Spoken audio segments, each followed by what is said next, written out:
on usein hämmästellyt ja ihastellut, miten hienosti ja taitavasti erityisen innovatiiviset löytää hyviä innovoitavia kohteita. Siksi on ollut mielenkiintoista vertailla, että tekeekö erityisen innovatiiviset tuon etsintäjutun tai siinä jotenkin toisin, jotain toisin kuin muut. Ja kyllä he tekevät. Et muun muassa 4 kysymyksessä. Milloin he etsivät, mistä he etsivät, miten he etsivät ja miten he sitten lopulta valikoi sen optimaalisimman innovoitavan kohteen. No milloin he etsivät? Lyhyt vastaus on, että jatkuvasti. Kysymys on ajattelutavasta, mielentilasta. Heillä on ikään kuin innovoitavien kohteiden etsintävaihde jatkuvasti päällä. Kun heiltä kysyy, että miten teillä on aikaa tuollaiseen, miten teillä on varaa panostaa niin paljon aikaa tuohon, kun muilla ei näytä olevan, niin hyvin usein tulee 2 tyypillistä vastausta. Joko tämä, että se on tosiaan ajattelutapa, se on asian näkeminen niin luontevana, jatkuvana, tärkeänä osana elämää ja kehittymistä. Mutta toinen on se, että sieltä välillä tulee sellainen hymyssä sui vastakysymys, että kuinka paljon päivittäin sinä käytät näköaistiasi, tunto, kuulo, hajuaistiasi. No tietenkin siihen vastaa, että no totta kai jatkuvasti, vähän väliin. No sitten he kysyvät jatkokysymyksen, miten sinulla on siihen sellaiseen niin paljon aikaa, niin paljon varaa panostaa aikaa. No mistä he sitten etsivät niitä hyviä innovoitavia kohteita? Ja vastaus on jälleen lyhyt, lähes kaikkialta. He etsivät niitä tutuilta alueilta ja usein perusteellisemmin, ahkerammin, systemaattisemmin kuin muut.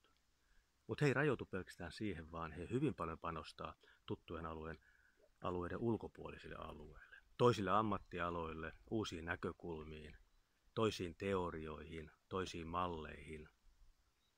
He mielellään käy keskusteluja ja kuuntelee, katselee heille erilaisten ja eri lailla ajattelevien ihmisten silmin. Totta kai he hakevat niitä monenlaisilta monenlaisilta yhteistyötahoilta, muista kulttuureista, ei oikeaoppisilta alueilta. Ja tietenkin he antaa myöskin mielikuvituksen lentää huomattavasti vapaammin kuin muilta. No, miten he etsivät niitä? He hyödyntävät heidän tuntemaansa alansa liittyvää yleisesti tunnettua metodiikkaa mahdollisimman hyvin ja perusteellisesti. He selvästi keskimääräisesti enemmän hankkii tietoa jo olemassa olevista kehittämiskohteista ja etsivät niistä aukkopaikkoja tai niistä uusia innovoitavien kohteiden ideoita. Mutta he ei pitäydy pelkästään siinä tutussa, vaan he hyvin paljon panostaa niiden tuttujen menetelmien, ammattikäytäntöjen ulkopuolelle.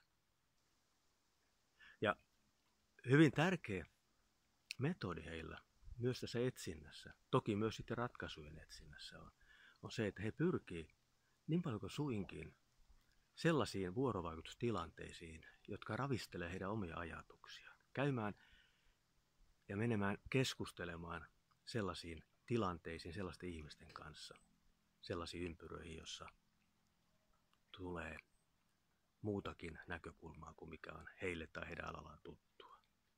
Toki he sitten myöskin käyttää siinä etsinnässä perinteisempiä innovatiivisuuteen kuuluvia menetelmiä.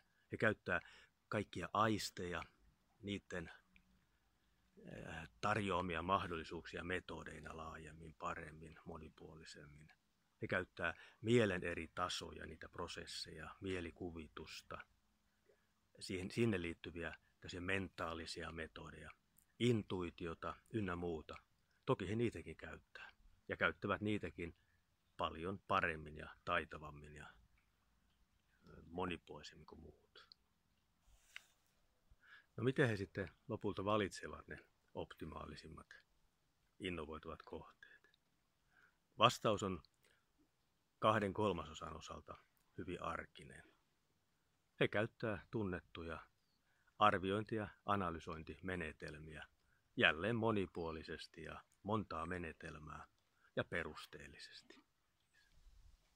Kyllä myöskin sitten 1/3 niistä valintametodeista on myöskin juuri näitä innovatiivisuuteen perinteisesti liitettyjä monimuuttuja metodeja, kokonaisuuden hahmottamiseen liittyviä metodeja tai metodeja, joilla pyrkivät intuitiivisesti ja kokonaisvaltaisesti myös tunteitaan ja aavistuksia ja kokonaisvaikutelmia hyödyntäen päättelemään, mikä kohde voisi olla kuinkakin lupaava.